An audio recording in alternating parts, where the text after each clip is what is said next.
A su regreso de Buenos Aires, encontró que Córdoba era un volcán de pasiones encendidas.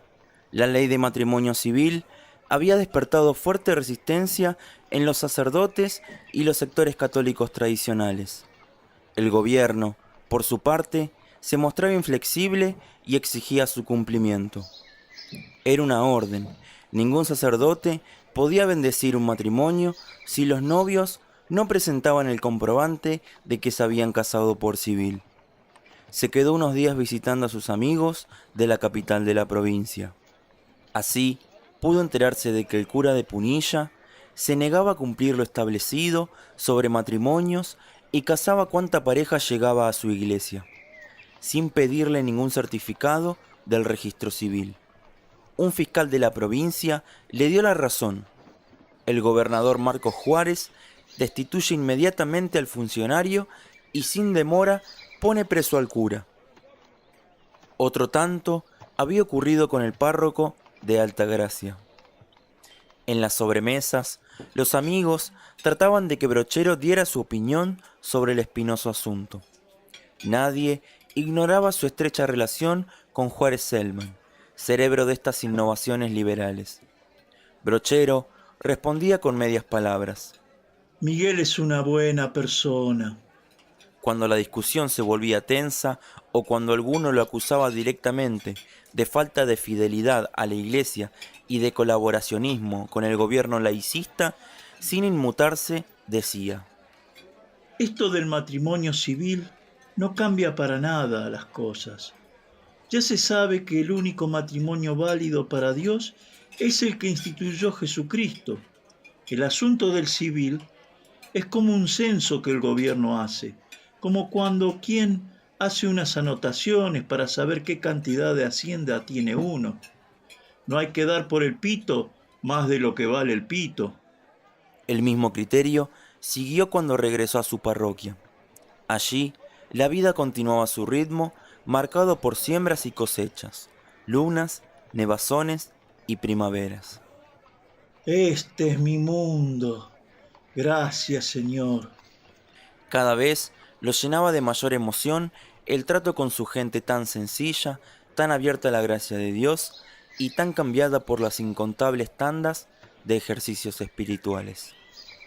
Cuando sus grandes amigos del tránsito le preguntaron sobre el matrimonio civil, les decía lo que había dicho en Córdoba, pero en todas partes donde iba se preocupaba de robustecer el espíritu y la moral de los casados, para que fueran fieles al compromiso de la fidelidad contraída ante el altar.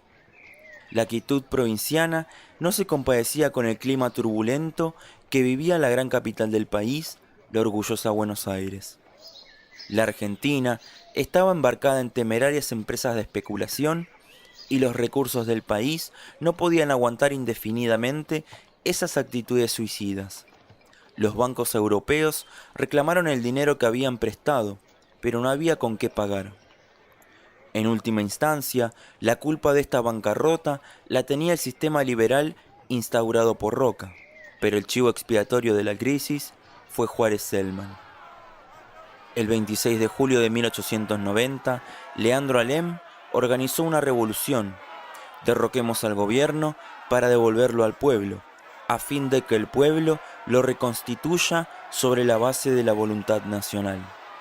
Entre los hombres de la Unión Cívica, insondable y calma, se perfilaba la figura del sobrino de Alem, Hipólito Yrigoyen. La revolución fracasó. Roca, que dominaba el Senado, sugirió como solución la renuncia de Juárez Celman. La revolución está vencida, señor presidente, pero el gobierno ha muerto. Pese a todos sus esfuerzos, Juárez Celman debió renunciar ante un ultimátum del Congreso. Lo hizo con estas palabras: he sido vencido por la política del vacío de mi propio partido. La confianza es esencial. Necesito los hombres y no puedo encontrarlos. Malaya, pobre Miguel. Siempre le dije que se estaba metiendo mucho dentro del puchero. Brochero estaba bien al tanto de aquellos acontecimientos políticos. Le costaba aceptar el mal momento de su amigo, así como le resultaba difícil entender los vericuetos de la política instrumentada por el gobierno. Por si esto fuera poco, ocurrió algo muy pocas veces visto en el tránsito. Desde la puerta de su iglesia, el cura vio desfilar por el pueblo una entusiasta manifestación de apoyo a la Unión Cívica de Leandro Alem. Tuvo que abrir bien los ojos para convencerse de quienes la integraban. Al frente de la columna marchaba nada menos que Anastasia Fabré, vivando a la revolución. ¡Viva! ¡Viva la revolución! ¡Viva Hipólito Yrigoyen! ¡Vamos! Supo que se había formado en el pueblo el Club Central de la Unión Cívica, cuyo tesorero era Altamirano. Estoy confundido, Señor. ¿Dios o la política? ¿O Dios y la política? Mis amigos, ¿seguirán a mi lado? Brochero había tratado toda su vida de servir a Dios, llevando las almas a Él por medio del catecismo, los ejercicios y los sacramentos. La política dividía a su gente y ponía una barrera entre él y su pueblo. ¿O acaso no sabían que su cura era íntimo amigo del presidente caído? ¿Cómo podía de ahora en más ser el pastor de todos?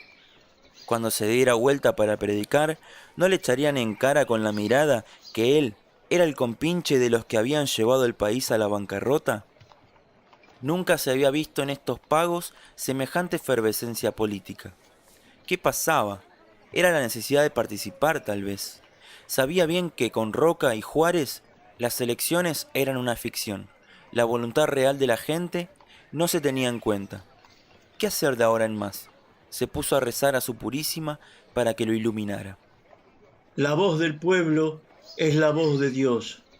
Pensó una y otra vez.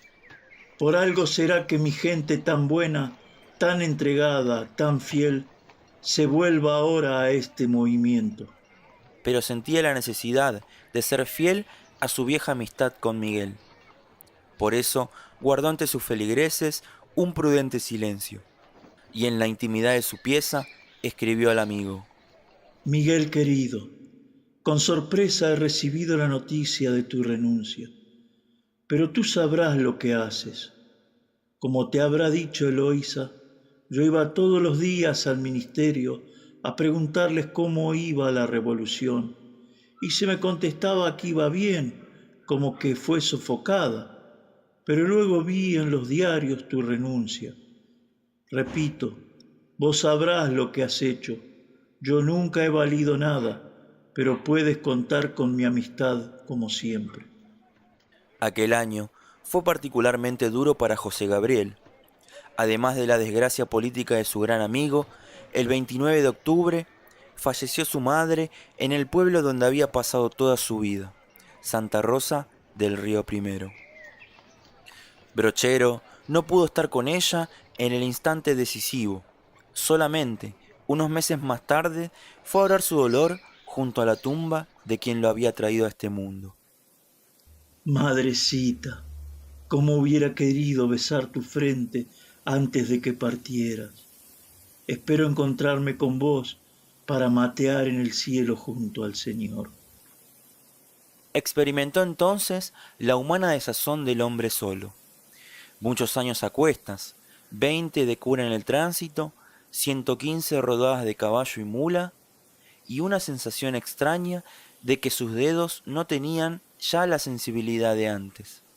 La vida le pesó como las piedras que sacaban de las canteras para la casa de ejercicios. Sintió su fragilidad. Le vinieron a la mente las palabras lapidarias de la Biblia. Hay un tiempo para nacer y un tiempo para morir. ¿Qué le queda al hombre de todos sus afanes? Su destino era la soledad, y la muerte un agujero insondable y misterioso. De rodillas, ante los restos de su mamá, lloró y rogó. Mamá, estoy solo y abandonado. Purísima, ayúdame. La brisa de la tarde trajo consigo el consuelo de la fe, de la presencia de Dios en su vida, y empuñó de nuevo el arado de su misión. Para no soltarlo, hasta que la hermana muerte lo llevara a encontrarse de nuevo con su madre. Ahí tomó una decisión que no se podía hacer esperar más. Eran 115 rodadas desde su mula o caballos. El cuerpo ya no le respondía. Debía renunciar a su curato, a la gente que tanto amaba. Así ya no servía. Tengo miedo de subirme al Malacara, y así, ¿quién visitará a mis enfermos en los ranchos? ¿Quién trepará las cumbres para ver a mis pobres? Tengo que renunciar. Un cura joven tiene que cumplir con este trabajo. Fue así que redactó un telegrama al obispo pidiendo su inmediato traslado, pidiendo por favor que sea lo más pronto posible. Y así sucedió. Se alejó de su gente y de sus sierras sin decir nada. Su destino era Córdoba capital, la casa canónica. Antes de partir, mandó un telegrama que decía: Avísenme cuánto será mi sueldo para ir a media rienda o clavar espuelas para ir al galope.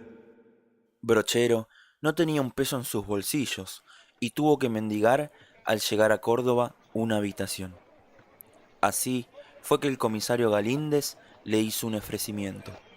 Ah, mire, padre, tengo una habitación, pero la tiene que compartir con mi hijo Benjamín. Así, el nuevo canónigo Brochero comenzó su labor en Córdoba, visitando a los presos en la cárcel y viviendo de tertulia en tertulia, puesto que su fama había llegado a todos los rincones de la patria. El cura hacía unos esfuerzos muy grandes para olvidarse de su gente y de sus sierras, pero el pensamiento lo acosaba como mosca a la carne fresca. ¿Qué será de mis pobres paisanos? ¿Cuánto los extraños? ¿Cuáles serán sus necesidades? ¿Y mis sierras? ¿Y mi río? Brochero soñaba diciendo nombres, acarreando troncos y dando consejos.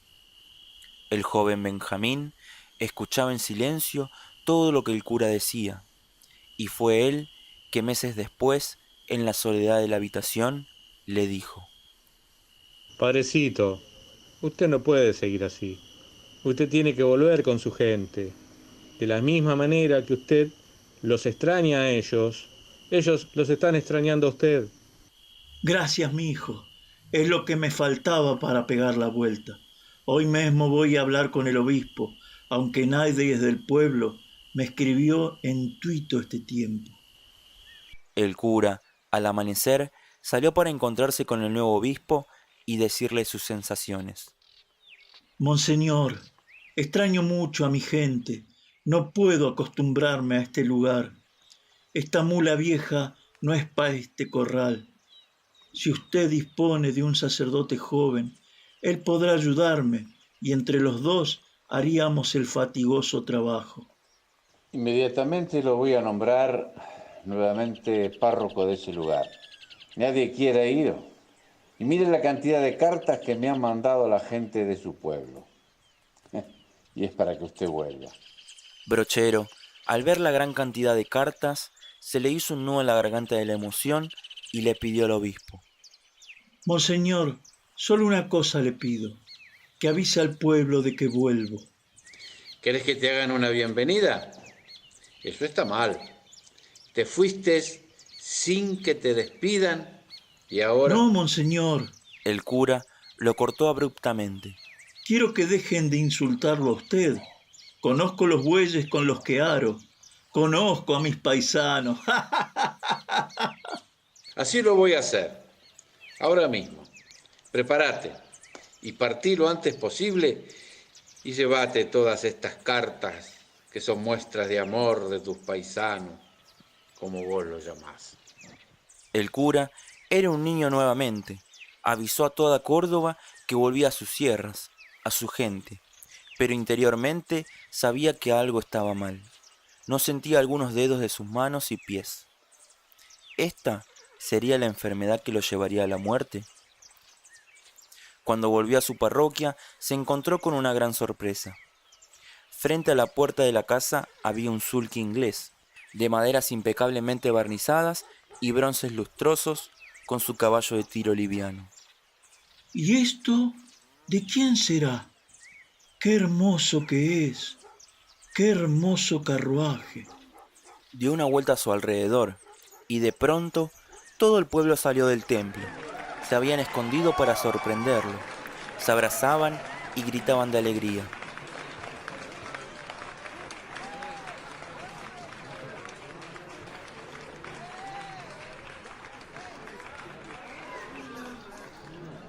¿Y? ¿Le gusta, padre?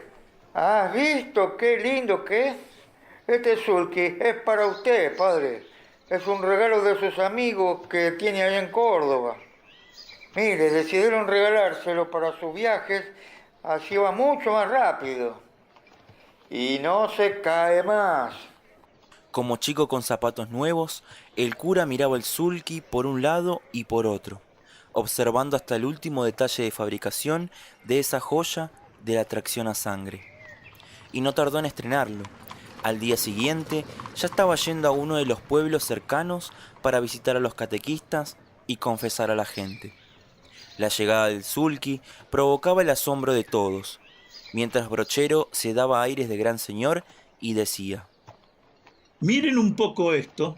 Los fabricaron los gringos, pero los vamos a aprovechar nosotros, los paisanos.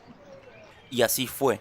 Comenzó a ir de pueblo en pueblo tratando de que los pobladores instalaran pequeñas fábricas caseras de dulces y quesos cumbreños.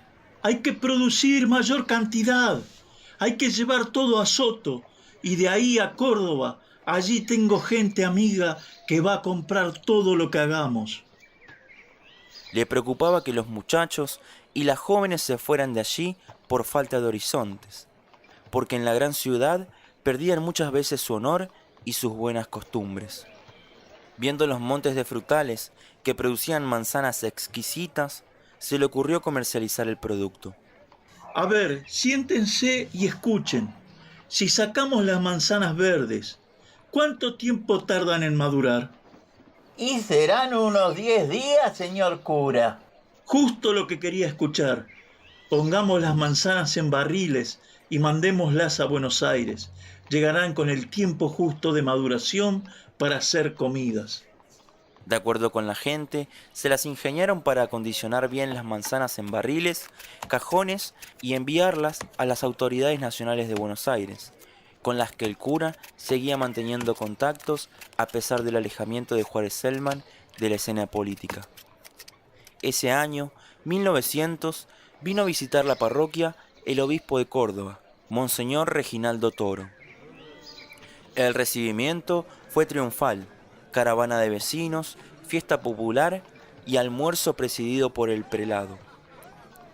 Terminada la comida, Monseñor se retiró a dormir la siesta. Pasaron varias horas y no se levantaba. Por una ventana, Zoraida de Recalde, mujer muy religiosa y gran colaboradora de Brochero, vio al obispo inmóvil, como si estuviera muerto. Ni hablar del susto que se llevó la gente al enterarse. Fueron a avisar a Brochero, que también estaba en la cama con un terrible dolor de muelas. Había aguantado estoicamente todas las ceremonias y festejos, y ya no daba más. Pero no podía quedarse sin hacer nada ante tremenda noticia. Fue a la habitación y constató que Monseñor estaba como inerte. Lo llamó varias veces en voz alta y notó que el prelado movía tan solo el dedo meñique. Por lo tanto, estaba vivo. Pero evidentemente algo grave le había ocurrido. Sin saber que se trataba de un ataque de hemiplegia, Brochero corrió a su despacho y redactó un telegrama urgente.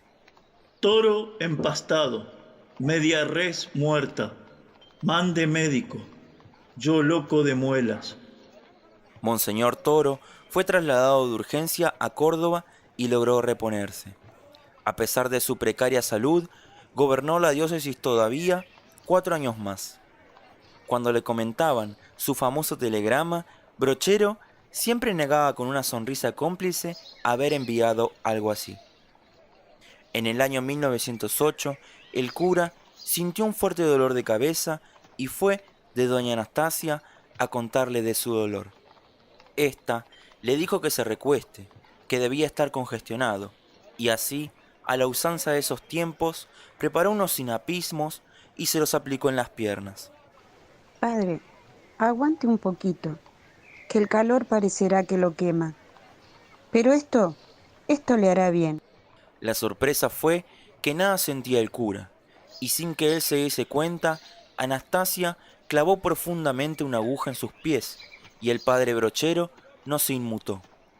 Volvió a clavar la aguja a la altura de la rodilla, y Brochero dijo: No siento el calor, Anastasia. Sí, unos pequeños pinchacitos en las rodillas. Es así, padre. Ya le está haciendo bien. Anastasia y su pueblo tristes comenzaron a ver el principio del fin. El cura tenía 68 años.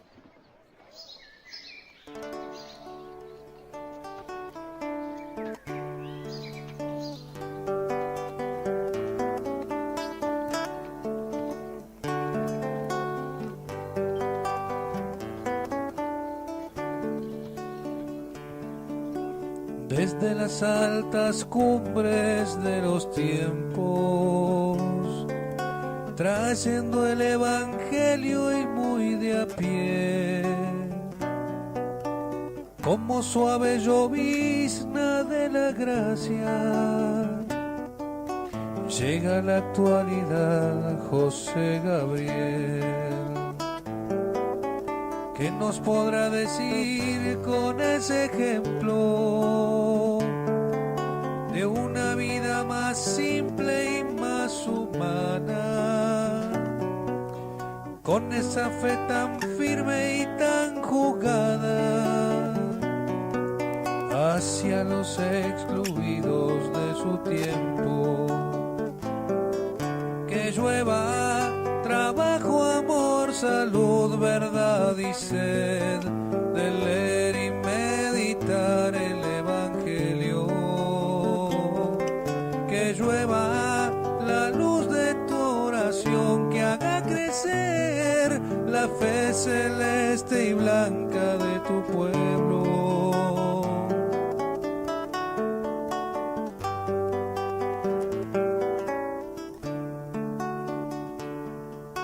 Si falta un carpintero es carpintero, si faltara un peón él es peón. Sotana remangada donde quiera, con la pala, el pincel o el asador.